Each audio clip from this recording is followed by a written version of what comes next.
ചില രാഷ്ട്രീയ നേതാക്കളെക്കുറിച്ചുള്ള പരാതി, ചാവ് വീടുകളിൽ പോകാൻ കിടക്കുന്നവർ, ചത്ത വീടുകളിൽ ആളുകൾ പോകാനായി ഉള്ള ജന്മങ്ങൾ എന്നൊക്കെ പറഞ്ഞ് രാഷ്ട്രീയ നേതാക്കളെ കളിയാക്കും.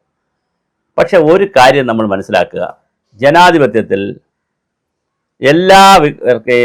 എല്ലാവരെയും തൃപ്തിപ്പെടുത്തുള്ള ഒരു വികസനമൊന്നും നടത്താൻ കഴിയത്തില്ല.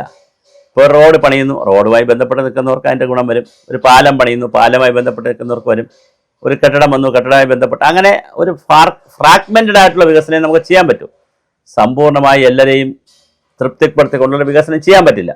പിന്നെ MLA-മാരും ജനപ്രതിനിധികളും ചെയ്യുന്ന ഒരു തന്ത്രം, പരമാവധി പബ്ലിക് ഫംഗ്ഷനുകളിൽ, അതായത് മരണ വീട്, കല്യാണ വീട്, അടിയന്തരം, അതുപോലെ നൂലുകെട്ട്, പാലുകാച്ച് തുടങ്ങിയിട്ടുള്ള സകല വീടുകളിലും ചെല്ലുന്ന ഒരു രീതിയുണ്ട്. അത് കുടിക്കുളം സുരേഷിൻ്റെ ഒരു പ്രത്യേകത എന്ന് പറഞ്ഞാൽ അത് MP ആയിരുന്നു നേരത്തെ, ഇപ്പോഴുമാണ്. MP ആയിരിക്കുമ്പോൾ സ്ഥിരമായി എല്ലാവരുടെ വീട്ടിലും പോകാൻ പറ്റത്തില്ല. അപ്പോൾ എന്ത് ചെയ്യുമെന്ന് വെച്ചാൽ, പാർട്ടിക്കാരോട് പറഞ്ഞിട്ട് അവരുടെ വീട്ടിലെ നമ്പർ മേടിക്കും. നമ്പർ മേടിച്ചിട്ട് അവർക്ക് വാട്സപ്പിൽ മെസ്സേജ് അയക്കും, അല്ലെങ്കിൽ അവരെ നേരിട്ട് വിളിച്ചിട്ട് എപ്പോഴെങ്കിലും മണ്ഡലത്തിലെത്തുമ്പോൾ അവരെ കാണാൻ പോകും.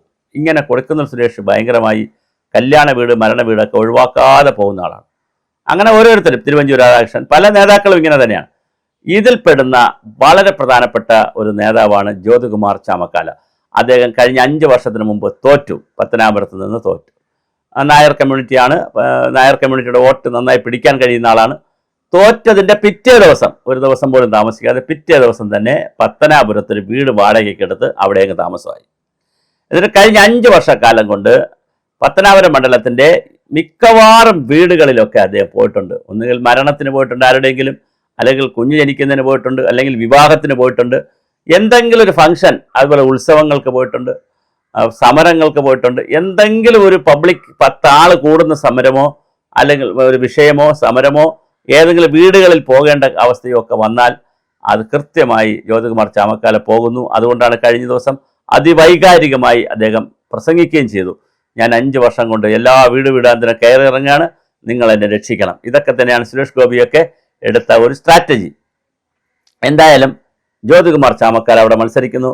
എതിരാളി മോശമല്ല, എതിരാളി നായർ സർവീസ് സൊസൈറ്റിയുമായിട്ടും വലിയ ബന്ധമുള്ള മന്ത്രി ഗണേഷാണ് എതിരാളി. അതാണ് അതിൻ്റെ അകത്തുള്ളൊരു കൗതുകം. പക്ഷെ മറ്റൊരു BJPക്ക് അവിടെ ഒരു സ്ഥാനാർത്ഥിയുണ്ട്, പക്ഷേ വലിയ കാര്യമില്ല. മറ്റൊരു കൗതുകമുള്ള കാര്യം, ഈ ജ്യോതികുമാർ ചാമക്കാല മത്സരിക്കുമ്പോൾ ഗണേഷ് കുമാർ നിൽക്കുകയാകുമ്പോൾ ഇപ്രാവശ്യം ജ്യോതികുമാർ ചാമക്കാലയ്ക്ക് അനുഗുണമായി വരുന്നൊരു കാര്യം, അവിടുത്തെ NSSൻ്റെ താലൂക്ക് യൂണിയൻ പിരിച്ചുവിടപ്പെട്ടിരിക്കുകയാണ്. അവിടെ അഡ്ഹോക് കമ്മിറ്റിയാണ്. അത് UDFന് വലിയൊരു സാധ്യതയുണ്ട്. പല റിപ്പോർട്ടുകളും പറയുന്നത് ജ്യോതികുമാർ ചാമക്കാല ജയിക്കുമെന്നാണ് പല റിപ്പോർട്ടുകളും അവകാശപ്പെടുന്നത്. അതുപോലെ തന്നെ ഇപ്രാവശ്യം 2 കാരണങ്ങൾ കൊണ്ട് KV ഗണേഷ് കുമാർ തോറ്റുപോകും.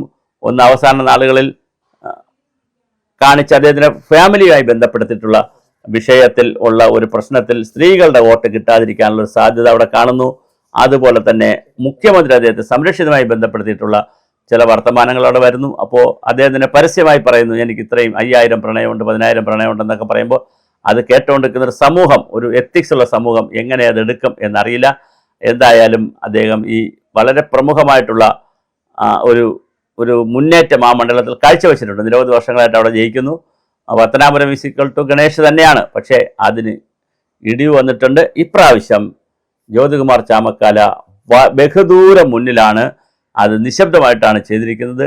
ഫ്ലെക്സ് അടിക്കുക, ബഹളം ഉണ്ടാക്കുക, അല്ലെങ്കിൽ വലിയ പ്രചണ്ഡമായ പ്രചരണ ഉപാധികൾ ഉപയോഗിക്കുന്നതിന് പകരം മൗത്ത് പബ്ലിസിറ്റി എന്നുള്ള നിലയിൽ ഡോർ ടു ഡോർ ക്യാമ്പയിൻ, ഇൻഡിവിജ്വലായിട്ട് ആരെയും പേരെടുത്ത് വിളിക്കാൻ കഴിയുന്ന, അല്ലെങ്കിൽ കണ്ടാലൊന്ന് ചിരിക്കാൻ കഴിയുന്ന രീതിയിൽ വീടാന്തരം പോയി സർവേ നടത്തിയും പോലെ പോയിട്ട് പ്രവർത്തനങ്ങൾ നടത്തിയിരിക്കുകയാണ് ജ്യോതികുമാർ ചാമക്കാല. അതുകൊണ്ട് തന്നെ ജ്യോതികുമാർ ചാമക്കാല ജയിച്ചാലും അത്ഭുതമില്ല. പിന്നെ പഠന റിപ്പോർട്ടുകൾ വരുന്നതും ജ്യോതികുമാർ ചാമക്കാലയ്ക്ക് അനുഗുണമാണ്. മാത്രമല്ല അദ്ദേഹം ഒരു ജെന്റിൽമാനാണ്. ചാനൽ ചർച്ചകളിലൊക്കെ വളരെ ഭംഗിയായി വന്നിരുന്ന ഡേറ്റ വെച്ച് കാര്യങ്ങൾ അവതരിപ്പിക്കും. അതുപോലെ യൂണിവേഴ്സിറ്റിയുടെ സിൻഡിക്കേറ്റ് മെമ്പറായിരുന്നു, സെനറ്റ് മെമ്പറോ മറ്റോ ആയിരുന്നു, സിൻഡിക്കേറ്റ് മെമ്പറോ മറ്റായിരുന്നു.